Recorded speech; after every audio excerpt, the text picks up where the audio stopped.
Well, I just want to express my thanks for all of the hard work to everybody who showed up to help get us through this train derailment.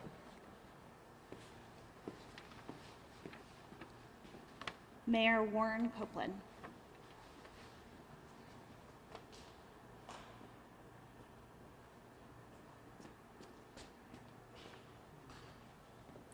Well, we're glad that none of this happened inside the city limits, but having said that, city staff were involved in responding, and we appreciate that.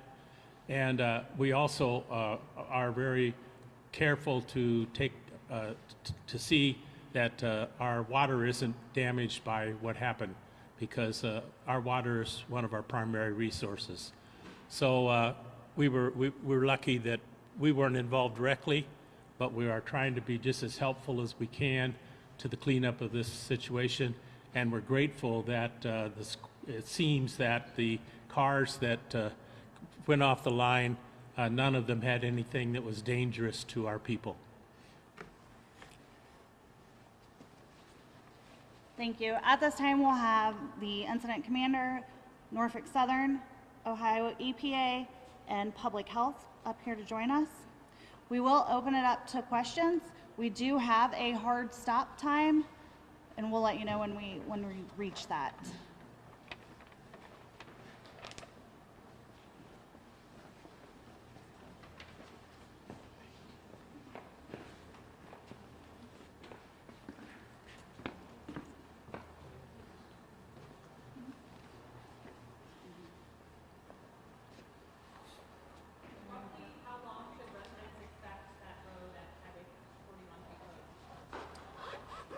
Right now, it looks like Tuesday's the first we'll be able to get the asphalt to repair the crossing. What can you tell us about the rest of the train? I know you said there were no hazardous materials on what derailed, but what about the rest of this train? Were there hazardous materials on any of this train's cars? Yes, sir, there was. There was a couple liquid propane cars on there and a couple ethanol cars. The rest of the train was made up of mixed freight, a lot of steel, finished automobiles, and a lot of the cars that were actually derailed were empty box cars. And those 4 cars that were highlighted as having a diesel additive and wastewater additive, saying those were previously holding those materials but were empty at the time? That's correct. Okay. And just one more question for you, sir. What would you say to people when this, looking at these Palisades, is now the 4th derailment in this state by your railroads in less than 5 months? What do you say to people who say you shouldn't be operating right now? I would say that, first of all, safety is our #1 priority. With this derailment, just like every other derailment, we do a full investigation, and if there's takeaways or things we learn from the derailment, we implement those. And I will say that derailments of this type for our company is actually on the decline year over year. Do you have a sense of what caused this derailment yet and how it compares to what caused? No, the cause is under investigation. We still have a lot of investigating to do before we can come to a cause. Was this on the same rail line at all that the train that went through East Palestine was on? No, sir. Ma'am, you said there was one PVC pellet car. Can you explain what that is? Plastic pellets. And are they hazardous or? No, ma'am. No. But did they spill out? So that's why it has to be cleaned? Yeah, there's a small amount that spilled. And again, just to confirm what was said before, the 4 cars that did have some contaminants, they were empty Correct. and they had materials before. Yes, that's correct. You said this train was going from Bellevue to Alabama, to Birmingham, Alabama? Correct. Was that where it was supposed to drop off its load? Well, so this train would have stopped in Chattanooga and then Birmingham. Question for the fire department. One of you mentioned that nothing spilled on the ground. It sounded like something did leak out of some of the derailed train cars. Can you just clarify? It was actually what they think it was a sludge that just when the train hit, it splashed upward. It just a very little. It didn't even run down the length of the car. It was only just a few inches in length. By the time the crews got up to it, it was completely dried off. And that was sludge from inside inside the train car? We're assuming yes. I can't confirm that, but there was no leaks anywhere, top, bottom, or sides of these vehicles. So you're not entirely sure where the sludge came from? I'm assuming it was probably splashover. I'm not sure what. Yeah. Okay, but no leaks on any of the None. None came whatsoever. from somewhere outside of the cars? Yes, I'm not sure what it was, but yes, it come. Definitively not from within those cars? Correct. What are, from the power lines that went down, is power restored? How long is power going to take to come back to this area? I'm not real sure yet. They're still up there working. I don't know if there's a representative from Ohio Edison in the building or not. We've spoke with them. It was a very large transmission line. It was 69,000 on the top and 7,200 on the bottom. As I stated earlier, that's the reason that the process took the length of time that it did. Ohio Edison was very vigilant of keeping us safe in the area, so they had to shut down transmission. They had to ground out all the service for us, so I'm not real sure. I think that once they get some area up there along the actual derailment site, they will be able to probably get that restored fairly quickly. It's just going to be getting their vehicles back to them. There's still a few train cars that are up there that they got to maneuver around. Question for state EPA. So we just heard that there were some hazardous materials on some of the cars on this train. We know what was previously in the cars that derailed.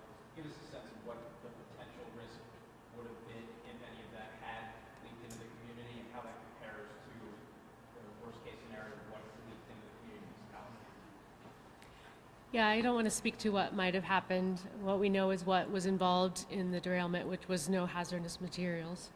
But if those had leaked, how do those compare to the threat of vinyl chloride in the community? Yeah, I really can't speculate on what might have happened. Thank you. Okay, and also, just I don't know if you or someone else from the state could answer this, but I know one of the concerns from East Palestine is that the state was not aware that a train with hazardous materials was going through the state. Was the state aware that this train had hazardous materials on it prior to the derailment?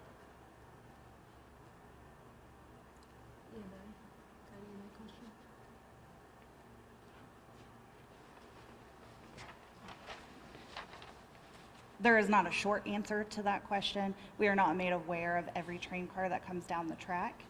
They are not legally required to notify us. They are only required to notify us if they are a highly flammable train car, and that is 20 cars consecutively in the rail with highly flammable fluid, or 35 cars throughout the rail car.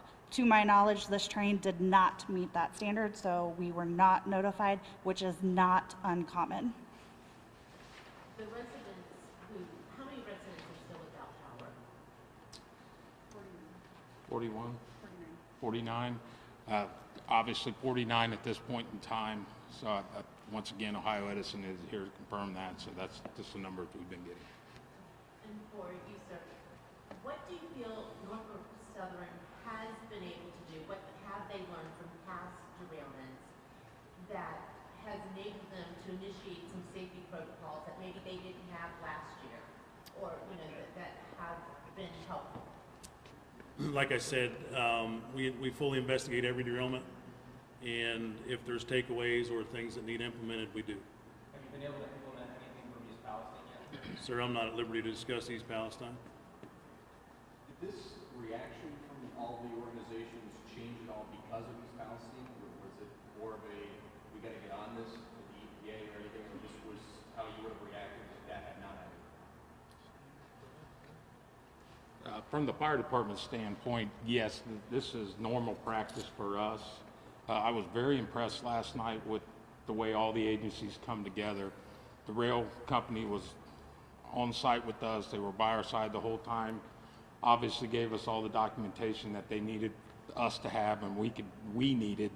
It was very good to see the EPA, the EMA, all the utility companies, the railways, everybody worked in unison. So it's not uncommon for us on the fire and first responder side to see this type of action take place on pretty much every incident. Was the shelter-in-place decision impacted at all by what happened in East Palestine? No, the shelter in place was enacted because of what we determined that we thought was the problem initially. So we actually backed up, and then we decided to increase that just for the safety of us and the general public around us. There's very few residential homes that were affected in that area. I believe it was 4 to 5 houses. Are there any efforts being made to help the families who still don't have power? We tried to contact them last night on the scene. We sent crews up to their doors and was not able to make contact with anybody that was in them homes at that time. I believe they took the evacuation or the shelter in place, and we have nobody's contacted us for any help. I'm not sure how much of them folks are back home power-wise at this time. Once again, that would be something High Edison would have to probably answer. Question for Norfolk Southern. I know after the derailment in East Palestine, your company said that Norfolk Southern is in the process of inspecting the nearly 1,000 wayside heat detectors on its system. Do you know if wayside detectors in this area have yet been checked following that incident? I don't have that information.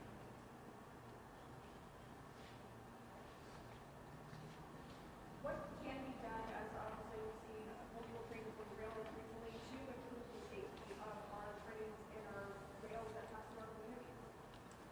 I will say this again, we investigate every derailment, and if there's something we take away from that derailment that we need to implement, change, we do that. There have been comments made by people in this area that they could tell that the tracks weren't working properly. How often does the company check to make sure that there isn't anything wrong with the railroad tracks? I can't answer that, I'm not in the track department. When do you expect trains to be moving down these tracks again? The last of the cars were clear around 3 p.m. and we're estimating 12 hours of track work to be done after the last car was clear. At this time, we're going to take 2 final questions and we'll wrap up this press conference. Thank you. Is there anything just to reassure the community, obviously everybody's very scared right now after watching it happen across the state, just as a final reassurance?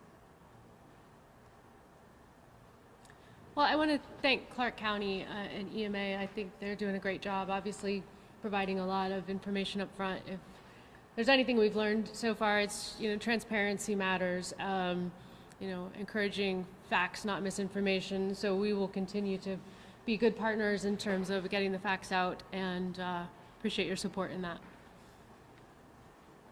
What would you say for the railroad? What would you say to people who are questioning why less than 24 hours after, or about 24 hours after, less than 36 hours after this derailment, in the midst of intense scrutiny around a previous derailment about a month ago, you guys are up and running on those tracks again? Why is it appropriate to be back at it so soon? I would say that, again, we take what we learn from the derailments and we'll change what we need to, but safety is our #1 priority. And as I stated earlier, our derailments, our mainline derailments are on the decline. But this is the middle of a renewed focus on that safety, and it still didn't prevent something. Again, a month later, while you guys are presumably paying that much more attention, while the world is paying that much more attention to your operations right now, that didn't stop this. Sir, I can't speculate on what caused this derailment. We're still in the middle of an investigation, so I don't know what caused it. Well, why not pause operations? That's going to conclude our press conference today. We appreciate you all being here and thank you.